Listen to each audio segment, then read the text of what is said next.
Hello everyone, how are you. This is lecture number 5।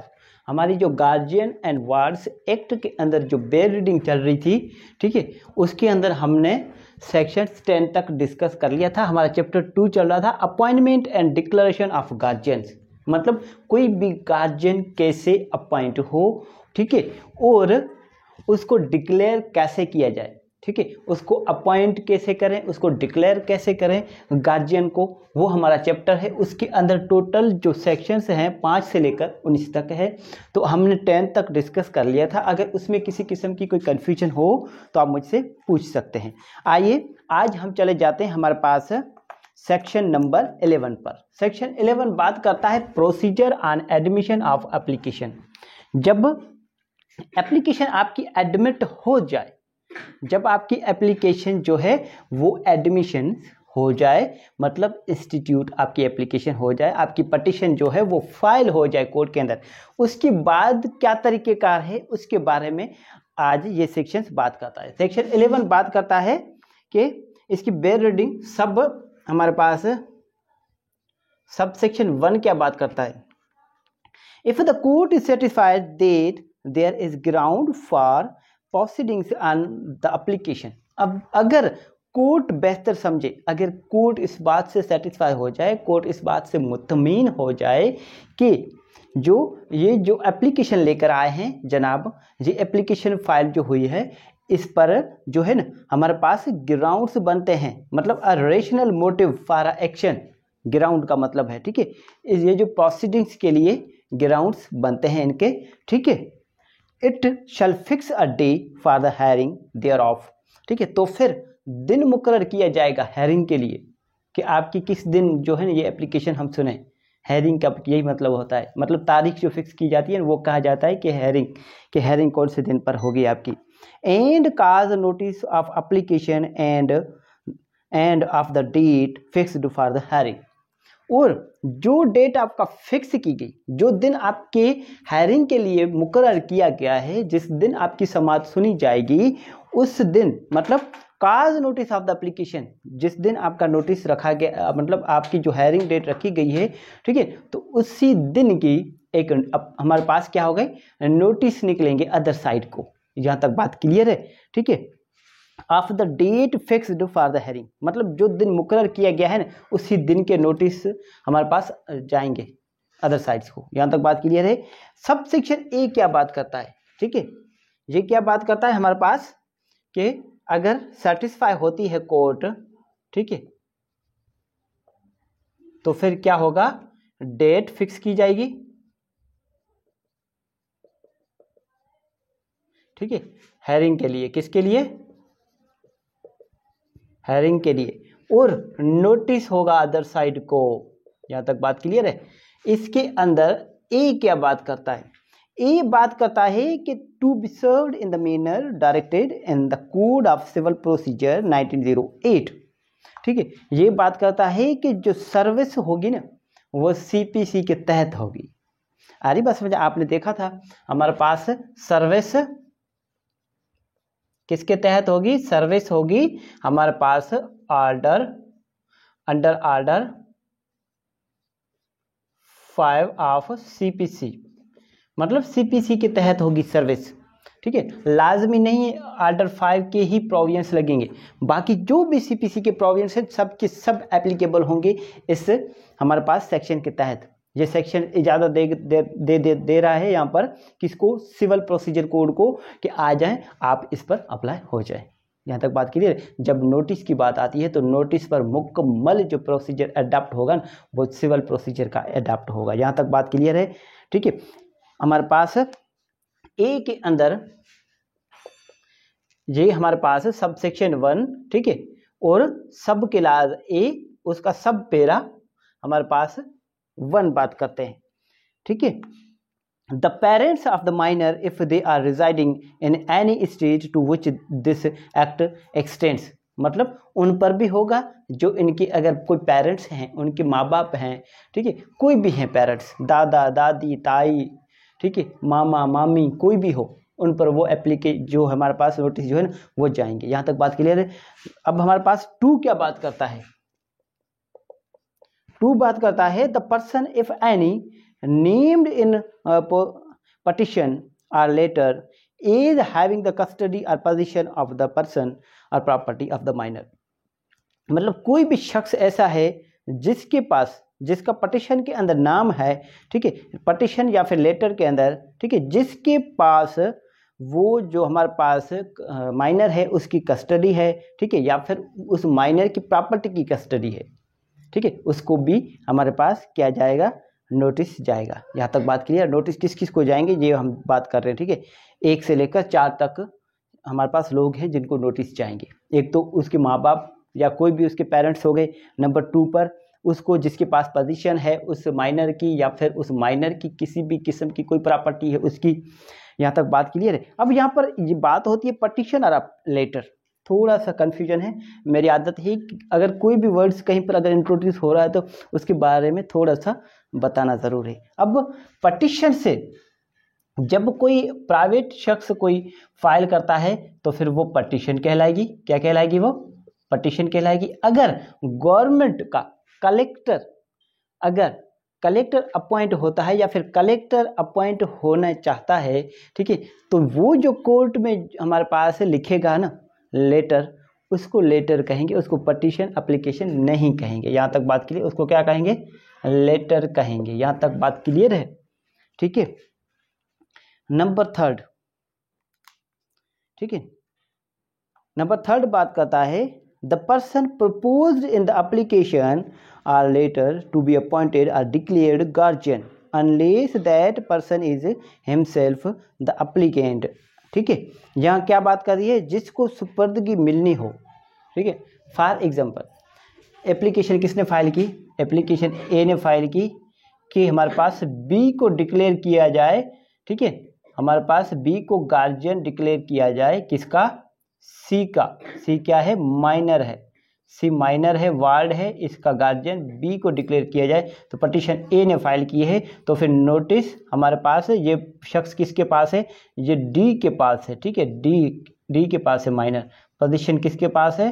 D के पास है। तो notice किसको जाएंगे? बी को भी जाएंगे। आ रही बात समझ? सी को भी जाएंगे, हमारे पास डी को भी जाएंगे, ठीक है। सी को भले ना जाए, सी माइनर है, कोई बात नहीं, ठीक है। डी को यहाँ पर ज़रूर जाएंगे जिसके पास पोजीशन है। और ये बात करता है कि उस शख्स को भी जाएंगे जिसको गार्जियन अपॉइंट करना है, क्योंकि उस शख्स की कंसेंट तो लाजमी है ना। किसी भी शख्स को आप उसकी कंसेंट के बिना, उसकी विल के अगेंस्ट आप उसको एज अ गार्जियन अपॉइंट नहीं कर सकते, ठीक है, जब तक वो खुद जो है ना हमारे पास पटिशनर नहीं है, एप्लीकेंट नहीं है। अगर बी को अपॉइंट होना है और बी खुद एप्लीकेंट हैं तो फिर बी को नोटिस हमारे पास सर्व कराने की कोई ज़रूरत नहीं, क्योंकि वो तो खुद कोर्ट में आया है। यहाँ तक बात क्लियर है, ठीक है। नंबर 4 बात करता है any person to whom in the opinion of the court special notice of the application should be given and, मतलब कोई भी ऐसा शख्स हो, ठीक है, अगर कोर्ट बेहतर समझे, अगर कोर्ट की ये उन पर राय हो कि ये एक खास शख्स है जिन पर नोटिस जाना बहुत ज़रूरी है, तो फिर उन पर भी नोटिस सर्विस होगी। यहाँ तक बात क्लियर है। नंबर बी पर चले जाते हैं हम, ठीक है। हमने कितने डिस्कस कर लिए? हमने 4 तक डिस्कस कर लिया कि किस किस को नोटिस जाएगा। अब बी देख लेते हैं, बी क्या बात करता है। To be posted on some conspicuous part of the court house, ठीक है। अब मतलब ये जो हमारे पास नोटिस है वो एक चिपकाया जाएगा, एक लगाया जाएगा। कहाँ पर? कोर्ट कॉन्स्पिशियस पार्ट, हमारे पास वर्ड है कॉन्स्पिशियस पार्ट। कॉन्स्पिशियस पार्ट में नुमाया हिस्सा। फॉर एग्जांपल मैं आपको एक मिसाल दे देता हूँ। ये कोर्ट है सारी, ठीक है, ये कोर्ट का मेन गेट है, ठीक है। तो फिर इस मेन गेट पर लगाया जाएगा ये नोटिस, ठीक है, कि ये पटिशन फाइल हुई है इस गार्जियन के लिए, इस वार्ड के लिए, ठीक है, अरे बस इस मकसद के लिए, ठीक। तो ये नोटिस यहाँ पर लगाया जाएगा। या फिर हमारे पास और क्या है? And of the residence of the minor, या फिर फॉर एग्जांपल ये घर है, माइनर का, जहाँ जिस भी शख्स के कब्जे में ये माइनर है, कस्टडी में, ये उसका घर और इसका ये गेट है, नुमाया हिस्सा है, जहाँ से आना जाना होता है उस घर के अंदर, उस घर से बाहर जाया जाता है, उस घर के अंदर जाना होता है, ठीक है, वहाँ पर लगाया जाएगा ये नोटिस, चिपकाया जाएगा घर के बाहर पर, ठीक है, ये घर के बाहर लग गया नोटिस। आ रही बात समझ, यहाँ तक बात क्लियर है, ठीक है। And otherwise published in such manner is the court subject to any rules made by the High Court under this act thinks fit, ठीक है। इसके अलावा क्या होगा, कहाँ पर लगाया जाएगा, कोर्ट हाउस पर भी लगाया जाएगा, ठीक है, और माइनर के रेजिडेंस पर लगाया जाएगा, जहाँ भी माइनर्स रहता है, ठीक है, और उसके अलावा किसी भी न्यूज़ में पब्लिकेशन के थ्रू भी जो है नोटिस सर्व्स हो सकते हैं। मतलब कहीं भी नहीं आ रहा, कोई नोटिस रिसीव करने के लिए तैयार नहीं है, ठीक है, वो कोर्ट में नहीं आ रहा, उसके घर पर भी नोटिस हमने नोटिस सर्व करवाया, TCS करवाया, पोस्ट करवाया, ठीक है, सब कुछ कर लिया, देख लिया, उसके बाद हमने उसके घर के आगे जाके नोटिस लगा कर आ गए, चिपका के आ गए, ठीक है, फिर भी नहीं आ रहा, तो फिर जो है वो पब्लिकेशन का आर्डर हमारे पास आता है। यहाँ तक बात क्लियर है। और उसके बाद चले जाते हैं हमारे पास सबसेक्शन 2 पर। सबसेक्शन 2 बात करता है गवर्नमेंट, द स्टेट गवर्नमेंट में by general or special order require that when any part of the property described in a petition under section 10 subsection 1 is land of which a court of wards could assume the superintendence, मतलब कोई भी ऐसी property है तो government जो है ना, state government, मतलब यहाँ पर स्टेट गवर्नमेंट नहीं कहा जा रहा है, स्टेट गवर्नमेंट इंडिया में होती है, यहाँ पर क्या है, प्रोविंशियल गवर्नमेंट होती है। क्या होती है यहाँ पर, प्रोविंशियल गवर्नमेंट होती है, ठीक है। तो प्रोविंशियल गवर्नमेंट अगर हमारे पास ये इसको तलब करे, ठीक है, उस प्रॉपर्टी, उस ज़मीन को, ठीक है, ठीक है, कि ये जो प्रॉपर्टी है, ठीक है, इसका ये कोर्ट ऑफ वार्ड्स जो है ना, ये क्या है, इसका सुप्रिटेंडेंस है, मतलब इसका निगरान है। यहाँ तक बात के लिए मतलब कोर्ट जो है ना वो उसकी निगरान बन रही है। यहाँ पर थोड़ा सा आप थोड़ी कन्फ्यूजन होगी आपको, पर बात समझ में आपको आ जाएगी। The court shall also cause a notice as aforesaid to be served on the collector, ठीक है। जब कोर्ट, एक बात थोड़ी सी ध्यान में रख, जब कोर्ट के अंदर एक पटिशन फाइल हुई, ठीक है, आ रही बात समझ, पटिशन फाइल ए ने की, फॉर एग्जांपल बी ने की, ठीक है, हमारे पास सी माइनर है, वार्ड है उसकी गार्जियन के लिए, ठीक है, तो कोर्ट कहती है कि नहीं, ऐसे शख्स, यहाँ पर बात आ रही है प्रॉपर्टी की, ठीक है, यहाँ पर किसकी बात आ रही है, प्रॉपर्टी, ठीक है, किसी भी हमारे पास माइनर है, माइनर की ये डी प्रॉपर्टी है उसकी, ठीक है, तो कोर्ट कहती है नहीं, इस शख्स को क्यों अपॉइंट करें, हम कहते हैं ये कोर्ट ऑफ वार्ड्स जो है ना वही अपॉइंट हो जाए इसकी हमारे पास है सुपरविजन के लिए, ठीक है, ठीक है। तो कोर्ट इसकी क्या, हमारा कोर्ट ऑफ वार्ड इसकी क्या बन जाएगी, इसकी सुपरिटेंडेंट्स बन जाएगी। यहाँ तक बात क्लियर है। तो इस सूरत में कोर्ट क्या करेगी, shall cause a notice is enforced to be served on the collector, तो फिर किसको नोटिस जाएगा, एक कलेक्टर को नोटिस जाएगा, in whose district the minor ordinary resides, जिसके डिस्ट्रिक्ट में माइनर जो है आमतौर पर रहता है, ठीक है। तो क्या होगा, गवर्नमेंट जो है ना, अगर हमारे पास गवर्नमेंट चाहे कि ये कोर्ट ऑफ वार्ड्स इसकी सुपरिटेंडेंस करे, तो फिर नोटिस किसको जाएगा, हमारे पास एक कलेक्टर को जाएगा, ठीक है। किस कलेक्टर को, जहाँ पर माइनर जो है ऑर्डिनरी रिजाइड करता है, जहाँ पर आमतौर पर माइनर वहाँ पर रहता है, वहाँ पर नोटिस जाएगा। यहाँ तक बात क्लियर है, बिल्कुल सिंपल है। और उसके अलावा एवरी कलेक्टर, एवरी कलेक्टर, हर किसी कलेक्टर को जाएगा, किस सूरत में, in whose district any portion of the land is situated, and the collector may cause the notice to be published in any manner he deems fit।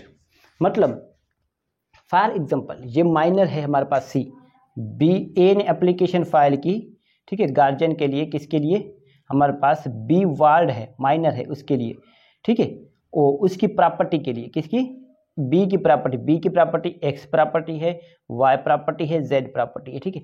ये तो हमारे पास एक district, एक हमारे पास डिस्ट्रिक्ट के अंदर है, फॉर एग्जांपल ये हैदराबाद के अंदर, वाई जो है वो कराची के अंदर है, जेड जो है वो लाहौर के अंदर है। तो फिर एक तो जाएगा उस हमारे पास कलेक्टर को जहाँ पर माइनर रहता है आमतौर पर, ठीक है। उसके अलावा हर उस कलेक्टर को जाएगा जहां पर इसकी प्रॉपर्टी का पोर्शन मौजूद है। बिल्कुल सिंपल है। अगर फिर भी आपको समझ ना आए तो आप जो है वो सवाल जो है मेरे कमेंट बॉक्स में कर सकते हैं। अब क्या बात कर रहा है, सब सेक्शन 3 बात करता है। ये सब सेक्शन 3 बात करता है सब सेक्शन 2 के लिए, कि सब सेक्शन 2 के तहत जो कलेक्टर जो हमारे पास क्या करवाएगा, सर्विस करवाएगा। फिर हमारे पास सर्विस करवाई आमतौर पर जहाँ पर वो माइनर रहता है, जहाँ पर उसकी प्रॉपर्टी है, उस जो कलेक्टर हैं उसके सब वहाँ पर, ठीक है। अगर फिर भी सर्विस नहीं हो रही है तो फिर क्या होगी, पब्लिकेशन होगी। और वो जो पब्लिकेशन करवाई, इसने जो भी मेहनत की, जद्दोजहद की, जो भी कोशिश की इसने, ठीक है, उसके लिए क्या नहीं होगा, no charge shall be made by the court or the collector for the service or publication of any notice served or published under subsection 2।